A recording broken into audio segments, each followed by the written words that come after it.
We're going to launch right now into the, well, since we've already been punchy anyway, the death of the Vampire Diaries universe. Like they're putting a stake in it. In fact, tonight, because it's the as we record, it is a few hours before the Legacies series finale, which is gonna be a culmination of all that has come before. So we thought, why not talk about the universe at large, starting with the trio that began it all: Stefan, Elena, and Damon. I love them. As someone who's just recently started watching The Vampire Diaries, 13 years too late, I just finished season one, and my God, do I love all three of them. I'm sorry, I got excited because that means you've seen the season one finale, so you know. Oh, yeah, yeah. We need to get into that because I was shaken. Right. One of the best finales, like season one finales I've ever seen in my life. They truly went there. Yeah, total fake out. I did not see it coming. I mean, I know they teased in the beginning that Catherine would be like coming because when Elena was getting dressed in her like Founders Day situation, they made it seem like it was Catherine, and they're like, "JK, it's just Elena." Um, but at the end of the episode, I didn't like when Damon and quote Elena kissed. I was like, "Oh my God, they're doing it! Yeah. Like they're really going here." And then when she goes into the kitchen and chops off her uncle's fingers, I was still like, yes, Elena, pop off. And then I still wasn't getting it until he said, "Oh my God, it's Catherine." I was like, "Oh my God, it's Catherine." I started the show in the second season, so I knew Catherine popped up, but even watching it back, I didn't get that. I didn't see that until the very end. Hello, John. Goodbye, John.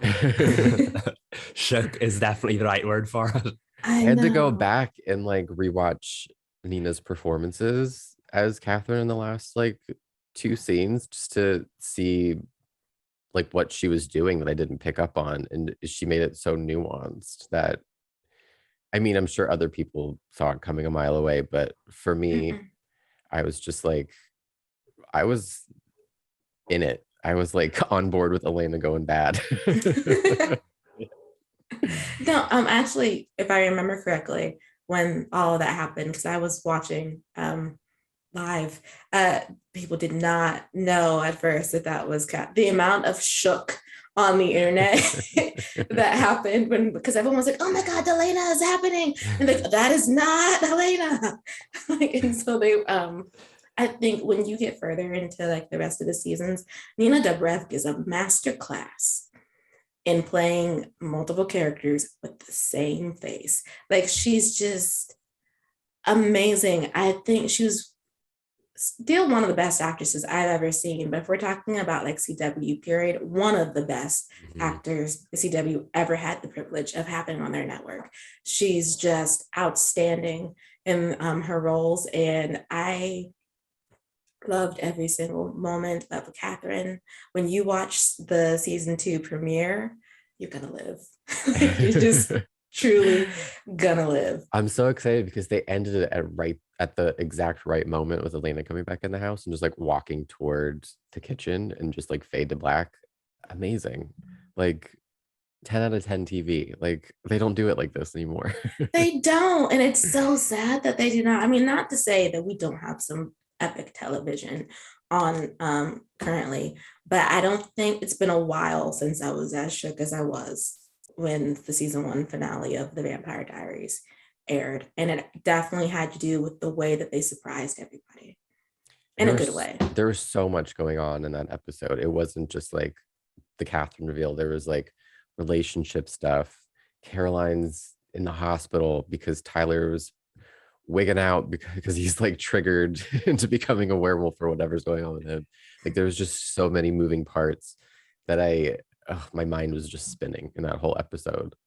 And like now I remember reading articles about the show when it was first on and I didn't watch it. And I always heard people talk about the pacing of the show and how much they did each, not just season, each episode. And I'm like, this show really was not afraid to go through story, but they did it really well. It wasn't just like they were burning through everything in their arsenal. They just like I don't know, they did it so well. And I'm mad at myself for not watching it sooner. But I you know, remember. timing's everything. Yeah, yeah, exactly. You can appreciate it all together now. Yeah. And it feels timely given what we're talking about. I remember when it was on, and a lot of people weren't loving it very early on. And the first couple of episodes, it took a while to find its footing. But I think the consensus was that towards the second half of season one, it right into season two, it's just bang, bang, bang. It doesn't stop. And I remember thinking it really did find its footing from there, both just from the character standpoint and the way they started delving into that mythology they'd only played with before. It really does feel like it finds its footing. And I will say season two is one of my favorite seasons. So enjoy the ride, Reed. Yes. If arguably maybe the best season. Mm-hmm. As far as overall storytelling, like those first few episodes, as all like everything comes together, they're a ride, Reed. Like they just truly are. Which is so funny because yes, if you watch the pilot of the Vampire Diaries, it doesn't give you much in terms of like hooking you. It's a lot of top 40 hits and Elena they writing in her tiptoe into diary. the world. They just tiptoe into it.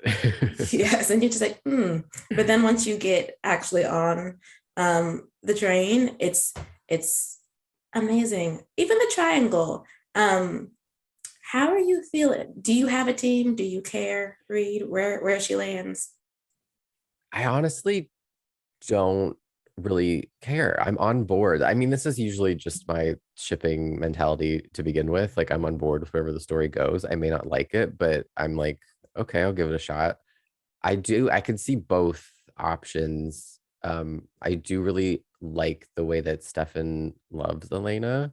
Mhm. And I think the way that they developed Damon's character throughout the second half of season one was really necessary.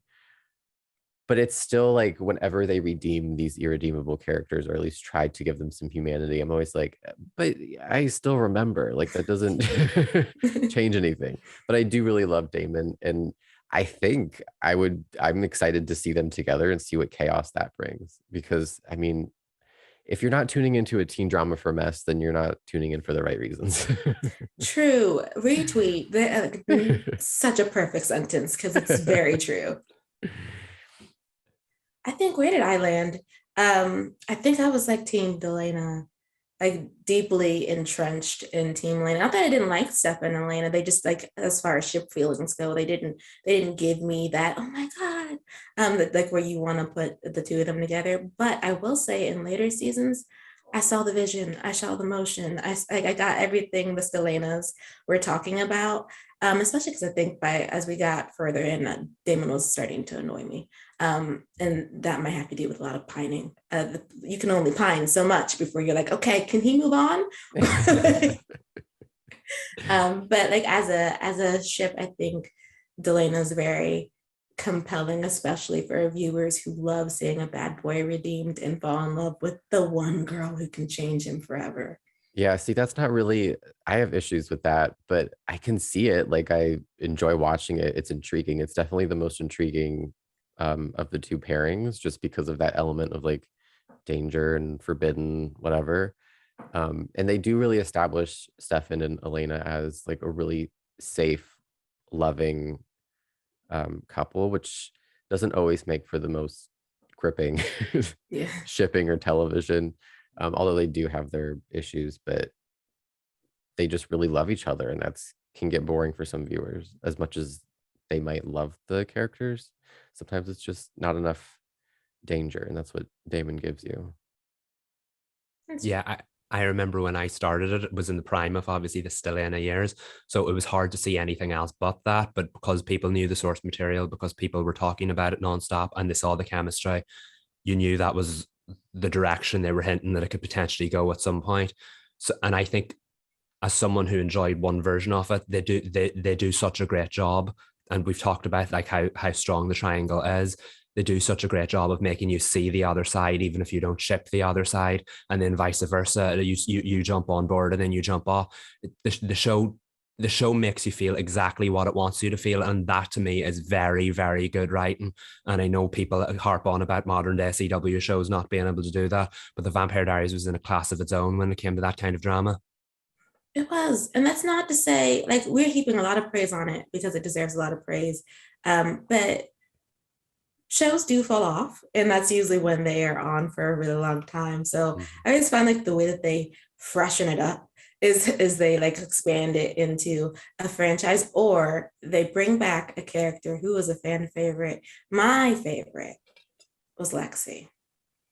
I loved her too. And I mean, obviously, I've only seen season one, but she shows up in the episode. I was like, yes, I love her. And then by the end of the episode, it's like, wait, well, I know. see ya. I was deeply hurt when it happened Mhm. because I thought she was staying around, and they were like, "JK, Yeah, no, she was she's so not." fun. She was mixing it all up. She was exciting. But Ariel, that's a testament to Ariel Kebbel's ability to like hop into an established show and steal a little bit of the spotlight.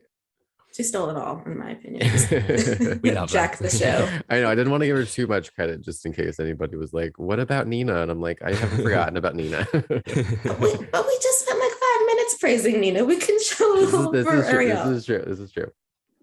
But so I wasn't aware of Reed until you said it. I didn't realize how much of a WBCW queen Ariel is.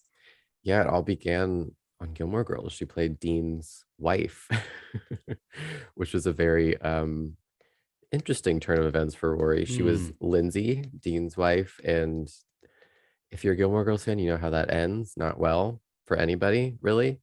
Um, Rory cheats with Dean. Oh, okay, And I'm lost. I don't watch yeah, I Gilmore was Girls, like, but I'm here I on the could see ride. Sabrina was just like nodding and smiling.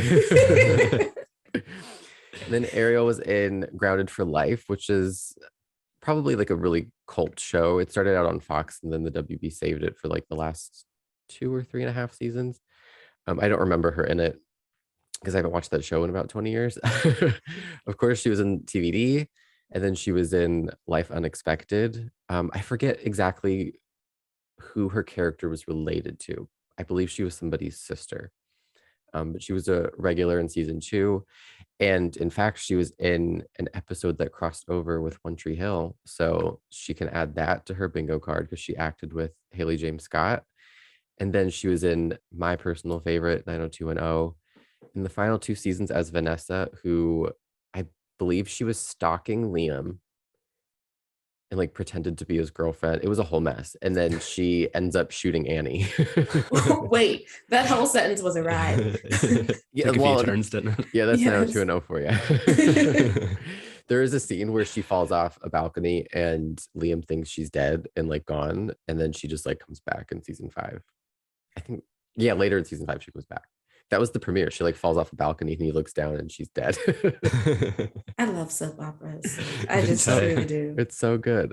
But yeah, I was so happy. I didn't know she was in the Vampire Diaries until I started watching it. And I was like, Ariel, your bingo card is just max. Well, so I think, Michael, I think you've watched a little bit more Vampire Diaries than I have. I think she appears every season. I think that might be right. Maybe Does not, she? maybe not season 2. I can't remember because it's been too long. I did rewatch it all recently, but I still forget. You do get quite accustomed and acquainted to Lexi over the course of the show. It never lets you fully forget her, and I stand them for that because I do. I love that character so much. Yeah, you will see quite a bit of her throughout. And I know it's not in the grand scheme of episode numbers, it's not that many, but it's very well paced and spaced that she keeps popping up. She could be considered a recurring character if you like to think of it like that. You'll never forget her. She's never far from your mind because she's usually on screen like once a season, like Sabrina said. I'm assuming it's flashbacks. Okay, we don't need to answer the question. It's complicated. Yeah, I guess what we will say is that every time she comes back, you get a little bit more of Stefan's past, the past that he can't, that's tied to her. So he doesn't really talk about it because Damon wasn't around during those years. So you learn a lot about Stefan's eating habits when yeah. Lexi is around. Gotcha. Yeah. That's a good segue into the horror elements of the Vampire Diary universe. Can I say Stefan became one of my favorite characters ever when it was revealed why he's a vegetarian vampire? I think that's how they phrase it. Reed already knows this because we spoiled him in a group chat, but Stefan's a Ripper. And the way that they do the Ripper storylines on the Vampire Diaries made my entire life. I mean, he leaves bodies up and down the Eastern Seaboard. And I was like, how does this sweet, lovable, kind, endearing character have a switch that makes him monstrous and murderous and just doesn't care? I mean, because the other vampires turn off their switch. Yes, they eat, like they drink from people, they kill people, but Stefan is a particular case that should really be studied. And if there are vampire historians within the Vampire Diaries universe, someone has probably written a book for the underworld, the dark world, about him, because he's amazing. That to me is what separated Stefan from Damon, because everybody says Damon's the more interesting character. Everybody loves a bad boy, but we've seen that kind of bad boy who can be redeemed for the girl many, many times before. Stefan, on the other hand, has a ton of depth below the boring, which I disagree with, boring surface. And that made him a far more interesting character. I feel like as the show went on, it really explored that more. And that is what puts him over the finish line ahead of Damon for me. It definitely leans into a completely different side of the Vampire Diaries than you saw in a season 1 at all. And there's so many layers to it. I'm not going into spoilers because I want Reed to experience it completely uninterrupted and untainted. But I always liked Stefan as a character just because I liked him more, but that made him more interesting. And that, because given how like larger than life a character Damon was, I'm happy that the work they did to make Stefan more interesting. It's brilliant. It is. And then Paul Wesley like hit it out of the park whenever he had to do those segments. I mean, the way that stuff, like the story behind it is great. But like how he like sorry, I was gonna say bit into the story. I'm just gonna say that. Get the pun in. Yes. The way like he like ate those storylines was just so great. I think one of the things that set the Vampire Diaries apart, in my mind, when it came to supernatural television, is how far they leaned in to the nonchalance of how the vampires are. Like they're staking people all the time just to end conversations. We're like killing bodies. Like the witches are like, y'all are evil and this is why we don't care for y'all. And then you have like, but some of us are good. And like that's why there's always that element of Bonnie not quite seeing it for the other. I'm not sure if it's the other supernatural characters. It's been a while since I watched the Vampire Diaries, or if it's just simply the vampires because of how they love to roll, which is murderous. But one of the things I will say that I loved about Bonnie, besides the fact that, you know, she's a witch and I love witches, is that she was so, despite all the tragic storylines that they gave her, she was so compelling to me as a piece of the puzzle of this story, because she held the vampires accountable for their behavior. Everybody else, because they loved them, would be like, you know, I mean, yes, he killed someone, but he's sorry. And she was like, someone is dead and a family is mourning. I need more than an apology. And yes, of course, she grew to love them as well. But I liked that she kept them in order and kept them in line. I love Bonnie so much. The show can do certain things where like it'll go a few episodes without her, and that's all right. You enjoy what's on screen, and then as soon as she's back, you're like, yes, Bonnie. I just got so connected to that character, and she has some amazing standout moments throughout the course of the show. And again, to have her off screen for so long, and then you're suddenly totally back invested in her story as soon as she comes back on screen. Definitely for me, one of the top 5 characters in the show, probably top 3. I love her so much. Not her bangs though. When she leaves in season 1 after Grams dies, and she just like reappears, and she has truly, I'm sorry to Cat Graham, but not great bangs. Oh, the hair on the CW is always like, it's either really, really good, or you're like sitting there like, please, in 3 episodes, did you change the actress or actor's hair? Please say yes. But with Bonnie, besides the bangs, I was team Bonnie deserved better, because it just felt like they would not, the writers would not give her a storyline that didn't end in tragedy of some kind. She was always sacrificing herself for people. I mean, that's why, like, even in the season 1 finale, not to interrupt you, but to jump off that thought, even in the season 1 finale, she had betrayed Elena by pretending to lift the curse from the invention, is what they kept calling it. I don't know, they called it like 8 different things, but she doesn't actually lift the curse from it, so that when it's activated, all the vampires are like feeling it. But she goes back on, she did that because she was, I mean, angry at Damon, obviously, for what he had done to her grandmother. But she goes back on that. She walks back on that and then helps Elena save Damon from the fire basement or whatever was going on. I was like, Bonnie, you like compromised your beliefs for, I don't know. I was like that. I didn't love that for her, but I knew Damon wasn't going to die. Like, she was going to intervene and help Damon, because you can't, obviously I knew he's not, he's in the whole series. But I was like, come on, Bonnie, like, stick to your guns. You like, plot armor should have just allowed that man to like, they should not have saved him. Yeah, she I guess, not to give her to it, she does that a lot. She loves her friends so much, and they're like her family. And so while she is the main one to hold people accountable, she will go back on her moral standing when her friends ask her to.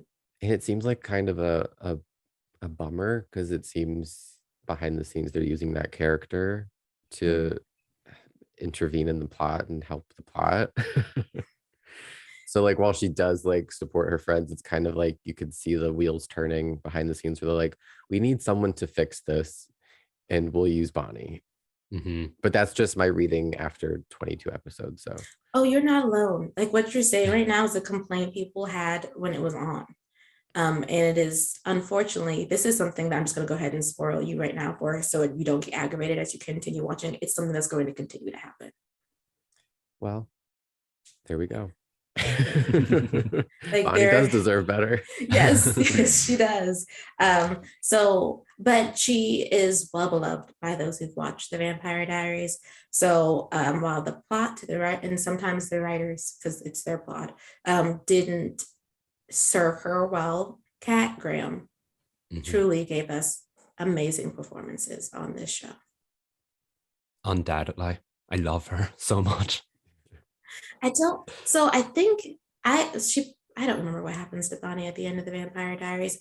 And she likely wouldn't be in the Legacies series finale. But if there's a character to bring back, if you can't get Elena, Bonnie would be great. We do know, though, that they're bringing Klaus back. That feels relevant. That feels appropriate, because Legacies may take place in the TVD universe, but it's technically a spin-off of the originals.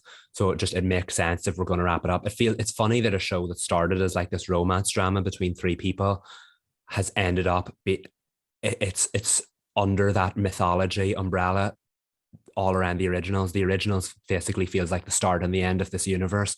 So I feel like if there's one thread to tie it all together, Klaus is probably the right choice for that.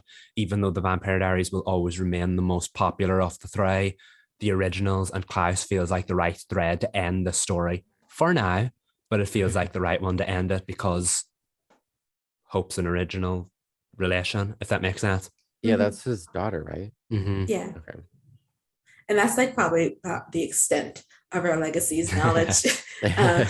Besides the fact that the series, the Vampire Diaries universe gives you so many different flavors. Because like with the Vampire Diaries, yes, we start in high school, but it's very much like a supernatural horror drama that feels ahead of its time, at least for on the CW. And then like you get the originals, which is very like Southern funky, because we're in New Orleans and there's a feud going on, but who's gonna like reclaim the city. And then you have Legacies, which is a supernatural boarding school teen drama, like where that adds more to the lore in terms of like what different supernatural creatures appear. So it's just interesting that the Vampire Diaries the Vampire Diaries universe just charts these different paths for different tastes. So like if you didn't like this show, perhaps you'll like this other one over here. That's very interesting. And it's a great point, because like the biggest shared universe CW has is obviously the Arrowverse, and all of those shows are practically the same kind of show, just with a different hero. Whereas the Vampire Diaries feels like kind of like this rich universe that could spawn multiple different types of shows. So the fact that Legacies is ending, I hope that sometime in the future we see a different type of, or a different new show that's again a different kind of genre. Of course, there'll be crossover there as far as the supernatural and the violence and all that kind of stuff goes. But there's so much depth there and so much to pull from. I could see another different type of genre show spawning from this universe in the next 4 or 5 years. I can definitely see, even though this is the end of it, the TVD universe right now, I can see it making a comeback in the future. Like, there's no doubt in my mind, it may not be like a spin-off or a revival, but they'll keep this universe going. Like, there's no way they won't. Like, this particular franchise is way too beloved and successful for And this like to be like, huge. yeah, this can't be like the end. The end for now. Yeah, like just a little what you call it, Reed? A semicolon. Yeah. It's a semicolon. Not a Yeah. period. Oh, Or I a love comma, that. but yeah. Yeah. So I mean, so it's I wonder though if it doesn't continue on the CW, where they will move the show to, like a new TVD universe-esque show. I put my money on HBO Max because they're continuing Pretty Little Liars. So Which means that with it being behind a paywall, they can, and not on broadcast, they can push the envelope very far. They can open the envelope. Before we hop into like talking about what we were watching, now I want a spinoff, if Paul Wesley would want to do it, of Stefan's Ripper years, because they could do a TVD horror. How do they do that if he's eternally 17 and Paul Wesley is definitely aged? I will suspend disbelief. Okay, that's fair. I could see a few separate miniseries set in different decades around that. That would be amazing. They bring Stefan Salvatore back into the fold. Yes, yeah, Yes. it's what he deserves.